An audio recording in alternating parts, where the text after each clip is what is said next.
اللہ الرحمن الرحیم۔ احباب گرامی، سورہ زمر کی آیت نمبر 10 کا سبق ہی ہمارا چل رہا ہے۔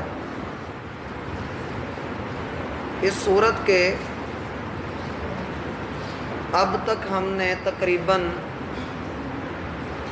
اس آیت کے ہم نے تقریباً 6 سبق پڑھ لیے ہیں۔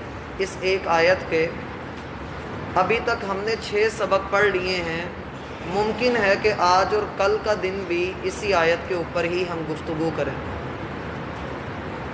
اس آیت کریمہ کے اندر کچھ ایسی باتیں اشاراتاً بیان کی گئی ہیں جن کی تفصیل آگے آ رہی، لیکن قرآن جب کسی چیز کی طرف اشارہ بھی کرتا ہے تو وہ بھی انتہائی وسعت کی حامل ہوتی ہے۔ سب سے پہلی بات تو ہم نے یہ پڑھی کہ اللہ سبحانہ و تعالی اپنے حبیب علیہ السلام کو مخاطب کر کے یہ فرماتے ہیں کہ میرے ان بندوں سے کہیے جو ایمان لائے ہیں۔ اس ضمن میں ہم نے ایمان کا بیان پڑھا کہ ایمان کیا ہوتا ہے۔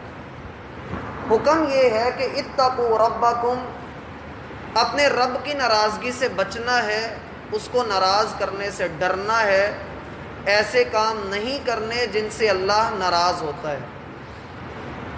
للذین احسنوا فی ہذہ الدنیا حسنہ، وہ لوگ جو اس دنیا میں نیکی کے رستے پر گامزن رہے، جنہوں نے نیکی کو اپنا اوڑھنا بچھونا بنا کر رکھا۔ نیکی کیا ہے، کب کرنی چاہیے، کس انداز سے کرنی چاہیے، اس پر ہم نے اپنی پچھلی ملاقات میں تفصیل سے بات کی تھی۔ آیت کا یہ جو حصہ ہے للذین احسنوا فی ہذہ الدنیا، ہم اسی پر بات کر پائے تھے۔ حسنۃ کی وضاحت ہماری رہ گئی تھی۔ یہ جو لفظ حسنۃ آیا ہے بڑا مشہور لفظ ہے اور ہماری دعا میں اکثر یہ استعمال ہوتا رہتا ہے۔ ربنا آتنا فی الدنیا حسنہ وفی الآخرۃ حسنہ۔ تو یہ جو لفظ ہے اس کے اوپر جو آپ کو 2 پیشیں نظر آ رہی ہیں، ان 2 پیشوں کی وجہ سے ہم اس کا ترجمہ کریں گے عظیم بھلائی، بہت بڑی بھلائی ہے۔ وہ لوگ جو دنیا میں نیکی کے راستے پر رہتے ہیں ان کے لیے اللہ نے بہت عظیم بھلائی، بہت بڑی خیر تیار کر کے رکھی۔ دیکھیے، انسان کے کچھ اعمال ایسے ہیں جن کا تعلق براہ راست دل کے ساتھ ہوتا ہے، بلکہ اب یوں کہہ لیجئے کہ ایمان تو سارا دل کے اندر ہے۔ بقیہ جو عبادات ہیں، نماز ہے، روزہ ہے، زکوٰۃ ہے، حج ہے، ان میں سے کچھ کا تعلق جسم کے ساتھ ہے، مال کے ساتھ ہے، اور اسی طریقے سے زبان کے ساتھ ہے۔ یہ والی جو عبادتیں ہم کر رہے ہیں اپنے جسم کے ساتھ، یہ وہ ہیں جو اللہ نے ہم پر فرض کی ہوئی ہیں۔ ہمارے اوپر یوں کہہ لیں کہ جیسے ہم کسی فیکٹری میں نوکری کرنے کے لیے جاتے ہیں تو ہمارے اوپر کچھ چیزیں فرض ہو جاتی ہیں۔ ہم دنیا میں آئے ہیں تو یہ اعمال ہم پر فرض کر دیے گئے ہیں، یہ کرنے ہی کرنے ہیں تم۔ اب جب ہم یہ کر رہے ہیں تو اے اللہ ہمیں اس کے بدلے میں کیا ملے گا؟ وہ جواب ہے حسنۃ، عظیم بھلائی ملے گی۔ اس کی ایک مثال، ایک جھلک اللہ رب العالمین نے 21ویں پارے کے اندر سورہ سجدہ کے اندر ذکر فرمائی۔ وہ انداز یہ ہے، اللہ رب العالمین سورہ سجدہ میں ارشاد فرماتے ہیں تتجافى جنوبهم عن المضاجع يدعون ربهم خوفا وطمعا ومما رزقناهم ينفقون۔ اللہ کے نیک بندے وہ رات کے وقت اٹھتے ہیں، ان کے پہلو ان کے بستروں سے الگ رہتے ہیں، اور وہ مصلی پر کھڑے ہو کر بڑے ڈرتے ڈرتے اور بڑے شوق کے ساتھ، بڑی محبت کے ساتھ، ڈر اور محبت ان دونوں چیزوں کو اپنے دل میں جمع کر کے وہ اپنے رب کو پکارتے ہیں، اللہ کو پکارتے ہیں اور اس سے دعائیں کرتے ہیں، اور جو ہم نے ان کو رزق دیا ہے وہ اس میں سے خرچ کر رہے ہوتے ہیں۔ پھر اللہ فرماتے ہیں فَلَا تَعْلَمُ نَفْسٌ مَّا أُخْفِيَ لَهُم مِّن قُرَّةِ أَعْيُنٍ، دنیا کا کوئی جاندار اور اللہ سبحانہ و تعالیٰ کی مخلوقات میں کوئی ایسا نہیں ہے کہ جس نے اللہ رب العالمین کے بندوں کے لیے اللہ نے جو جنت تیار کر کے رکھی ہے، آنکھوں کی ٹھنڈک رب نے جس چیز کے اندر رکھی ہے، دنیا کی کسی مخلوق کو اس کا پتہ نہیں۔ یہاں پر ایک مشہور حدیث اللہ کے رسول صلی اللہ علیہ وسلم بیان کیا کرتے تھے کہ اللہ رب العالمین فرماتے ہیں، حدیث قدسی ہے، اعدت لعبادی الصالحین ما لا عین رأت ولا اذن سمعت ولا خطر علی قلب بشر۔ اللہ نے اپنے نیک بندوں کے لیے جو نیکی کے راستے پر رہتے ہیں، ان کے لیے ایسی شے تیار کر کے رکھی ہے جسے کسی آنکھ نے دیکھا نہیں، کسی کان نے سنا نہیں، اور کسی دل میں ویسا خیال نہیں آیا۔ اب اس گفتگو کے بعد ایک نقطہ ہمیں سمجھنا چاہیے کہ ہم نے، بندہ مومن نے اپنی عبادت لوگوں سے چھپا کر رات کے اندھیرے میں کی۔ وہ لوگوں سے چھپ کر رات کو کھڑا ہوا نا، اس نے کسی کو خبر نہیں ہونے دی، وہ چھپ چھپا کر اپنے رب کے سامنے کھڑا ہوا۔ پہلا عمل اس کا یہ ہے کہ وہ چھپ کر اپنے رب کے سامنے کھڑا ہوا۔ وہ اور اس کا رب ہی اس بات کو جانتے ہیں کہ وہ کھڑا ہے۔ دوسری بات، اس کے دل کے اندر خوف ہے۔ خوف کس بات کا ہے کہ کہیں قیامت والے دن میں جہنم کا ایندھن نہ بنا دیا جاؤں، کہیں دنیا میں بھٹک نہ جاؤں۔ اس کو اس بات کا خوف ہے، وہ اپنے رب کو پکارتا ہے کہ اللہ میرے اس خوف سے مجھے امن عطا کر دے، مجھے سکون دے دے، مجھے بھٹکنے سے بچا دے۔ اور تیسری چیز جو اس کے دل میں ہے وہ محبت اور شوق ہے۔ اے اللہ تو میرا رب ہے، تیرا حکم ہے کہ تیری بندگی کی جائے، راتوں میں اٹھ کر تجھے پکارا جائے۔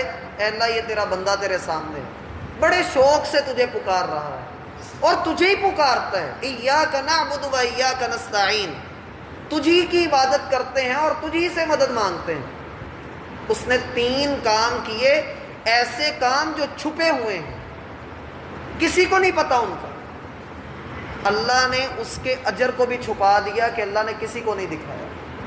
اسی لیے تو اللہ نے فرمایا کہ کسی آنکھ نے اس کو دیکھا نہیں، اس جنت کے بارے میں کسی کان نے سنا نہیں، کوئی اس کو بیان نہیں کر سکتا ہے، اور پھر اسی طرح اس کسی دل میں ویسا خیال نہیں آیا۔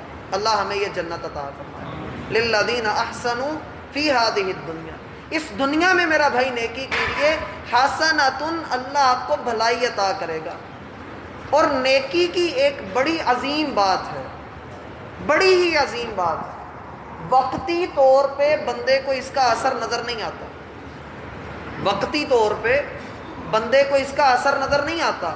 یہ بالکل ایک بیج کی طرح ہوتی ہے۔ آپ زرخیز مٹی کے اندر بیج کو دفن کر کے اوپر سے مٹی برابر کر دیں، اب وہ دانہ زمین کے اندر دفن ہے، اس کی پہچان کوئی نہیں، اس کا نام کوئی نہیں، کوئی اس کو جانتا نہیں، وہ دانہ زمین کے اندر ہی جڑیں پکڑتا جا رہا ہے۔ ایک وقت آتا ہے کہ وہ زمین کا سینہ پھاڑ کر اس کی ایک ہلکی سی چھوٹی سی شاخ باہر نکل آتی ہے، کچھ عرصہ گزرتا ہے، وہ پودا بن جاتا ہے، اور ہم اپنی آنکھوں سے دیکھتے ہیں کہ وہی ایک دانہ، وہ ایک بیج ایسا درخت بن جاتا ہے جو لوگوں کو سایہ بھی دیتا ہے، پھل بھی دیتا ہے، پھول بھی دیتا ہے، خوشبو بھی دیتا ہے، اور فل فائدہ بندوں کو پہنچا رہا ہوتا ہے۔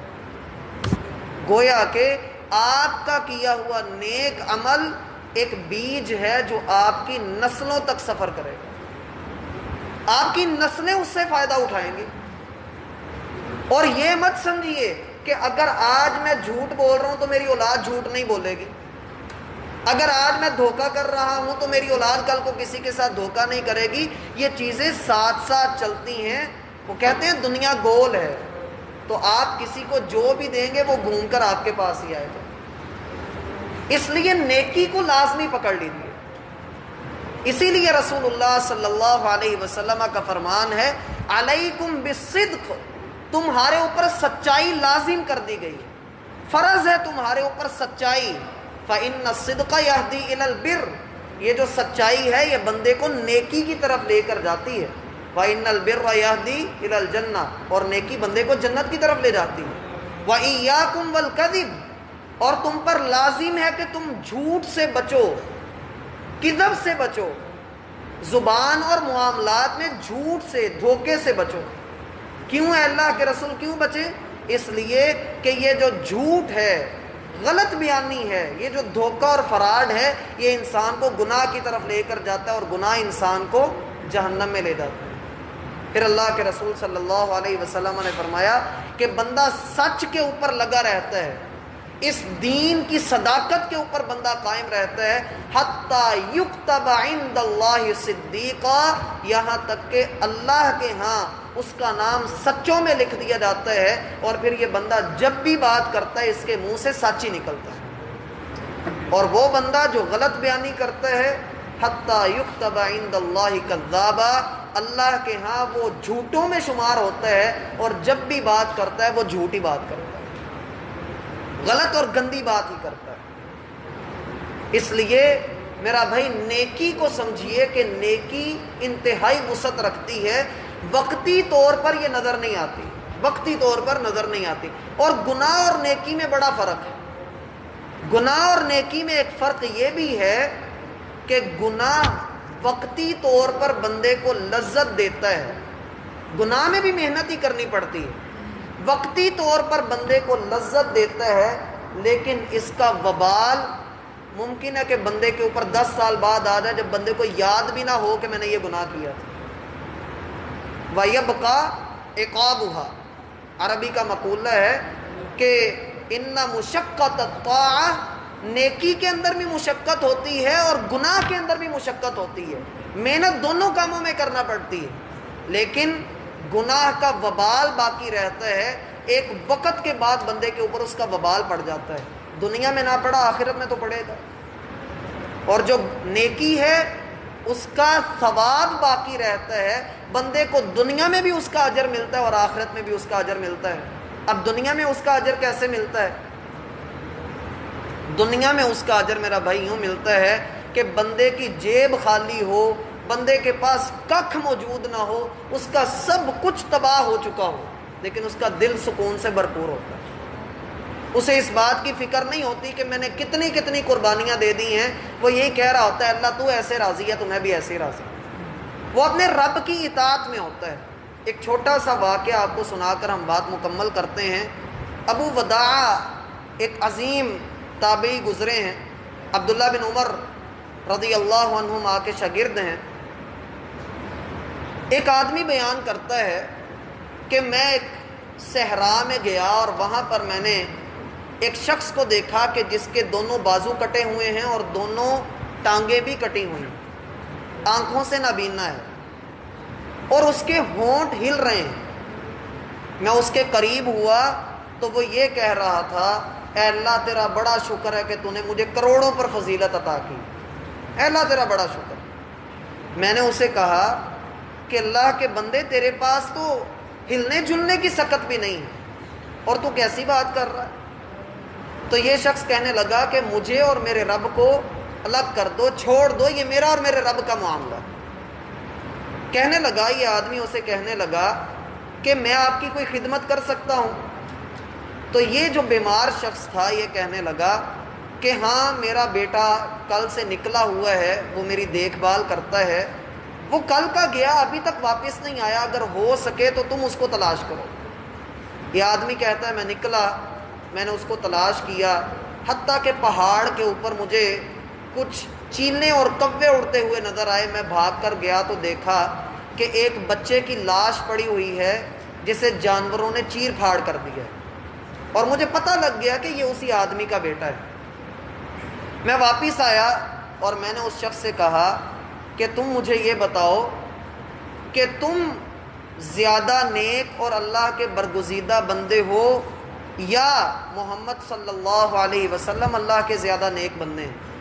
وہ کہنے لگا کہ اللہ کے رسول ہی زیادہ بہتر ہیں، وہ امام الانبیاء ہیں، اور میں تو ایک حقیر فقیر گنہگار آدمی ہوں۔ تو یہ آدمی کہنے لگا تم مجھے یہ بتاؤ کہ تم زیادہ نیک ہو یا اللہ کے بندے ایوب علیہ السلام زیادہ نیک ہیں؟ اس نے کہا بالکل وہ زیادہ نیک ہیں، وہ اللہ کے نبی ہیں۔ تو کہا کہ پھر جیسے تم بیمار ہو اس سے بڑھ کر اللہ کے بندے ایوب بیمار تھے، اور جیسے اللہ نے اپنے بندے محمد صلی اللہ علیہ وسلم کو ایک بیٹا دے کر اس کی وفات، اس کو فوت کر کے اپنے پاس بلا لیا، جیسے محمد الرسول اللہ صلی اللہ علیہ وسلم نے صبر کیا، تم بھی پھر صبر کرو اور اپنے بیٹے کے بارے میں اللہ کا حکم قبول کرو۔ یہ آدمی کہتا ہے کہ اللہ کی قسم اس بندے نے اف تک نہیں کی، سی تک نہیں کی، اور اللہ کا شکر ادا کرنا شروع کر دیا، اللہ تو نے جس حال میں رکھا ہے میں راضی ہوں۔ لیکن تھوڑی ہی دیر گزری، اس کی برداشت جواب دے گئی، اور وہ ادھر بیچارہ اندر ہی اندر گھلتا ہوا، اس کا ایک سانس اکھڑا اور وہ فوت ہو گیا۔ کہتا ہے یہ آدمی کہتا ہے کہ میں وہاں اکیلا تھا، اب میں سوچ رہا تھا کہ میں اس بندے کا کیا کروں، کہ اچانک وہاں پر ایک بڑی جماعت کا گزر ہوا جس میں بڑے صحابہ کرام اور پھر ان کے آگے شاگرد موجود تھے۔ تو میں نے کہا کہ اللہ کے ایک بندے کی لاش یہاں پڑی ہے، ہمیں اس کے کفن کا اہتمام کرنا ہے اور پھر اس کا جنازہ ادا کرنا ہے۔ تو ایک شخص غالباً عبداللہ بن مسعود رضی اللہ عنہ، انہوں نے آگے بڑھ کر کہا کہ مجھے بتاؤ کہ یہ کس کی لاش ہے، مجھے اس کا چہرہ دکھاؤ۔ جب چہرہ دکھایا تو عبداللہ بن مسعود رضی اللہ عنہ رونے لگ گئے اور کہا کہ اللہ کی قسم یہ تو عبداللہ بن عمر کا شاگرد ابو وداع ہے، اس نے اللہ رب العالمین کی بندگی کے لیے، حدیث کے علم کے لیے، دین سیکھنے کے لیے بڑے سفر کیے، اور آج یہ اس حالت میں فوت ہوا ہے، اللہ اس کو اچھا بدلہ عطا کرے۔ یہ آدمی کہتا ہے کہ میں رات کو سویا، صبح جب میں اٹھا تو میں نے خواب دیکھا تھا کہ وہی شخص یعنی ابو وداع وہ جنت کے اندر بڑے تختوں کے اوپر بیٹھا ہوا ہے، اس کے دونوں بازو بھی ہیں، دونوں ٹانگیں بھی ہیں، اللہ نے اس کو اولاد بھی جنت کے اندر دی ہوئی ہے۔ تو میں نے اسے کہا کہ آپ کو اللہ نے یہ مقام کیسے دیا؟ تو اس نے جواب دیا کہ اللہ نے یہ مقام میرے صبر کی وجہ سے اور میرے شکر کی وجہ سے مجھے عطا کر دیا۔ اس لیے میرا بھائی نیکی کو حقیر نہ سمجھیے، اللہ ہمیں سمجھنے کی توفیق عطا فرمائے۔ وما توفیق